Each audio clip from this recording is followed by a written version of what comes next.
अनिरुद्ध शिक्षण प्रसारक संस्थेचे बाल Shivaji English medium school Kankavli आणि मुक्तांगण प्री प्रायमरी स्कूल इयत्ता 10वीची 100% निकालाची परंपरा, अनुभवी व तज्ञ शिक्षक आणि मार्गदर्शक स्टाफ, शास्त्रीय संगीत आणि हार्मोनियम वादन, शास्त्रीय नृत्य, योगशास्त्र, विविध प्रकारचे मार्शल आर्ट खेळांची राज्य आणि राष्ट्रीय स्तरावरील निवडीसाठी तयारी करून घेणारी शाळा, शालेय सहली आणि विविध ठिकाणांना क्षेत्रभेटी, अद्ययावत व प्रशस्त खेळाचं मैदान, आधुनिक व सुरक्षित वाहतूक व्यवस्था, संपूर्ण वायफाय कॅम्पस, नवीन राष्ट्रीय शैक्षणिक धोरणाद्वारे निर्धारित NCERT पूर्व प्राथमिक अभ्यासक्रम, आंतरराष्ट्रीय स्तराचा अभ्यासक्रम, कोडिंग आणि संगणकीय कौशल्य, डिजिटल क्लासरूम, लीड अंतर्गत राष्ट्रीय स्तरावरील स्पर्धा आणि मार्गदर्शन वर्ग. आजच प्रवेश घ्या. प्रवेशासाठी संपर्क अनिरुद्ध शिक्षण प्रसारक संस्थेचं बाल Shivaji English medium school Kankavli आणि मुक्तांगण प्री प्रायमरी स्कूल, अप्रतिम नगर, सापळेबाग, जानवली, कणकवली. मोबाईल 940492 1648 आणि 7841 83 18 96. नमस्कार. कोकणचं नंबर 1 महा चॅनल कोकण 7 लाईव्ह मध्ये तुम्हा सगळ्यांचं मनपूर्वक स्वागत आहे. आजचा विषय अत्यंत गंभीर आहे आणि तो आहे अभिलेख कक्षांमधल्या अभिलेखांचा. काल अशी एक घटना सिंधुदुर्ग जिल्ह्यामध्ये घडलेली आहे की त्यामुळे या अभिलेख कक्षांमधल्या कागदपत्रांची सुरक्षितता, त्याचे महत्त्व याचं जरा तरी काहीतरी वावडं कोणाला तरी आहे का, असाच प्रश्न निर्माण होणारा आहे.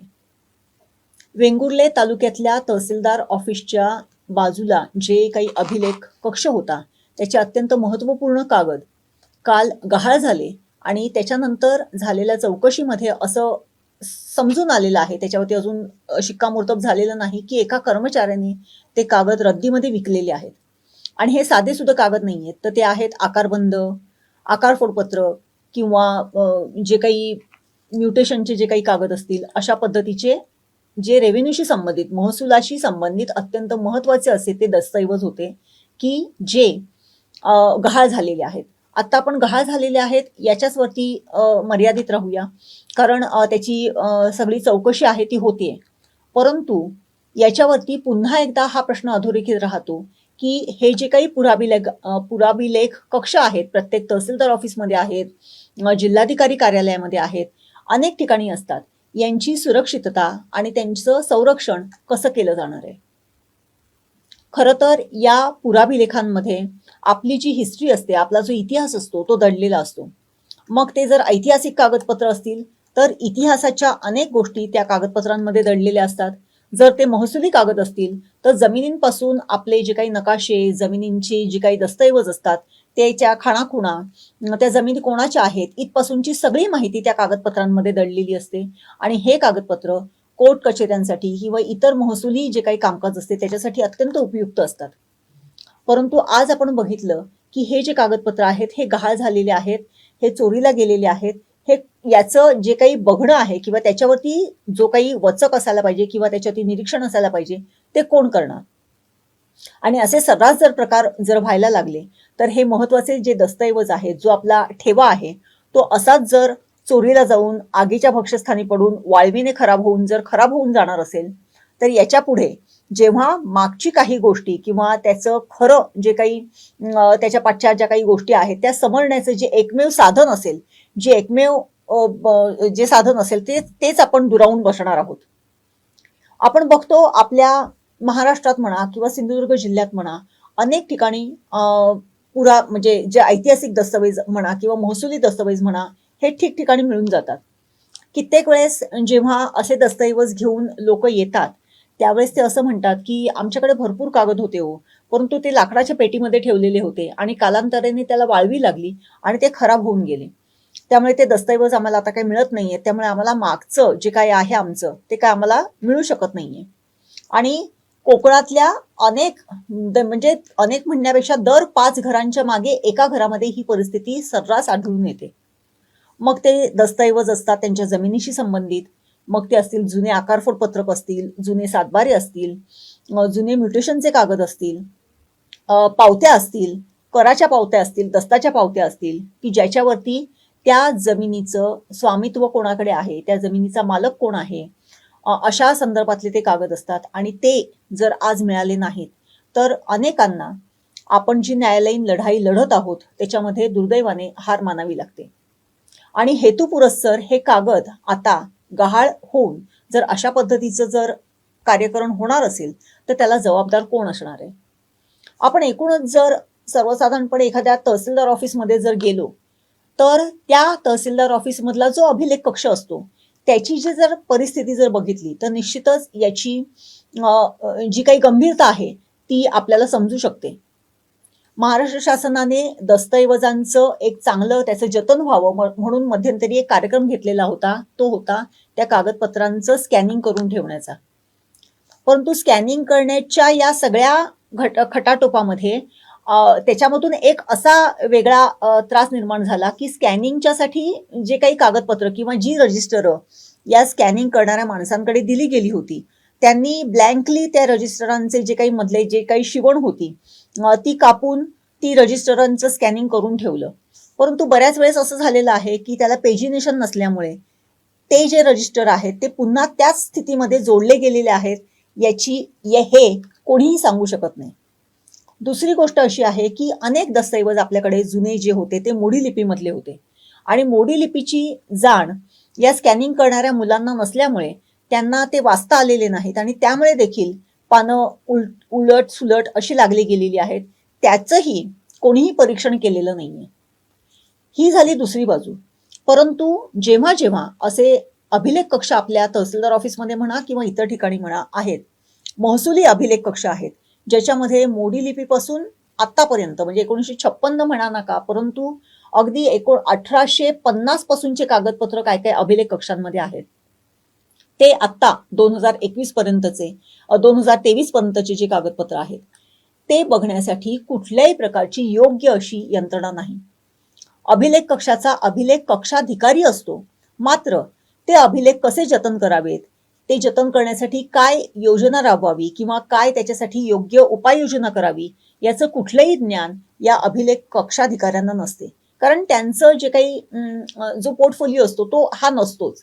ते क्लार्क केडरचे एखादा माणूस असतो आणि तो अभिलेख कक्ष सांभाळत असतो. त्यामुळे त्यांना दोष देऊनही चालणार नाही.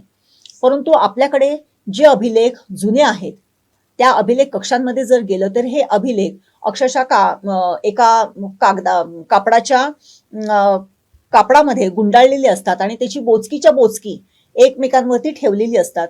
कित्येक वर्ष त्या बोचक्यांवरती धूळ साचलेली असते, कित्येक वर्ष त्या अभिलेखांमध्ये धूळ साचलेली असते. एक प्रकारचे टर्माइट्स म्हणजे जे जुने कागदपत्र असतात ते त्याच्यामध्ये जे काही असे जुन्या कागदपत्रांमध्ये एक प्रकारची अशी धूळ साचलेली असते आणि ती त्या कागदपत्रांमध्ये असते.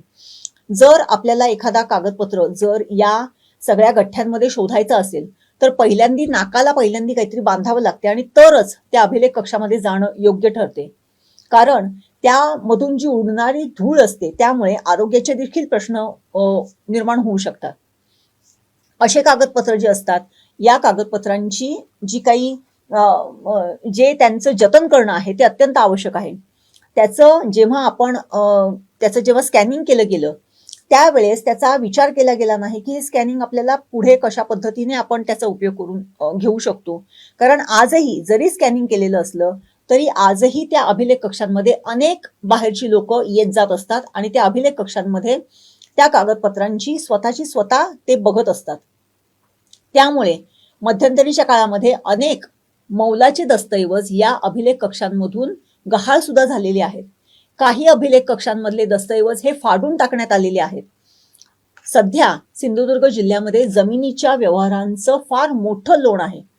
एकतर पर्यटन जिल्हा म्हणून किंवा काही प्रकल्प जेव्हा उभारले जातात तेव्हा त्याच्या आजूबाजूच्या जमिनी घेण्यासाठी एक अहमभूमिका असते आणि याच पातळीवरती या दस्तऐवजांचं या महत्वाच्या दस्तऐवजांचं अशा पद्धतीने जर ते गहाळ होत असतील, ते रद्दीत विकले जात असतील तर या दस्तऐवजांना वाली कोण? दरवर्षी या दस्तऐवजांच्या संवर्धनासाठी त्याच्या जतनासाठी लाखो रुपये शासनाकडून खर्च केले जातात. परंतु त्याचा खरंच उपयोग या दस्तऐवजांच्या जतनासाठी आणि त्यांचं आणखीन चांगलं आयुष्य वाढवण्यासाठी नक्की होतो का हे सुद्धा बघणं एक अत्यंत महत्वाचा विषय ठरणार आहे.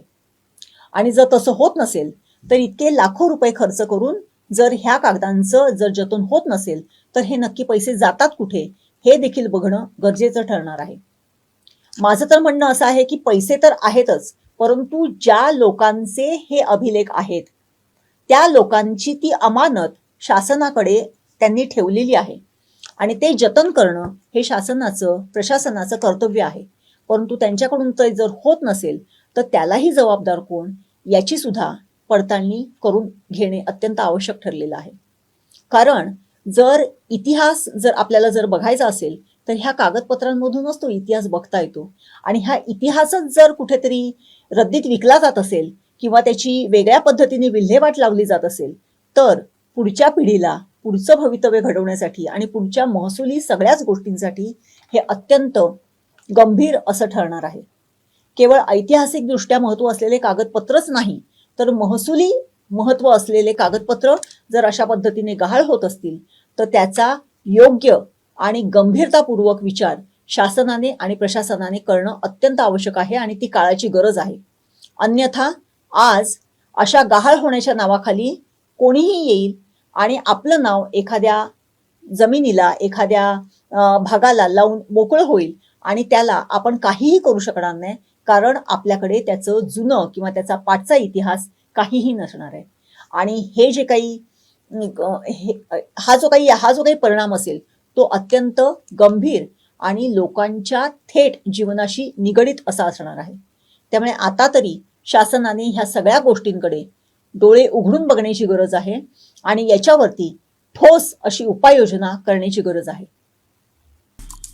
आमचे दिवसभरातले सर्व अपडेट्स, ताज्या घडामोडी आणि थेट लाईव्ह पाहण्यासाठी सबस्क्राईब करा, लाईक करा कोकणचं नंबर 1 महा चॅनल कोकण 7 लाईव्हचं YouTube चॅनल.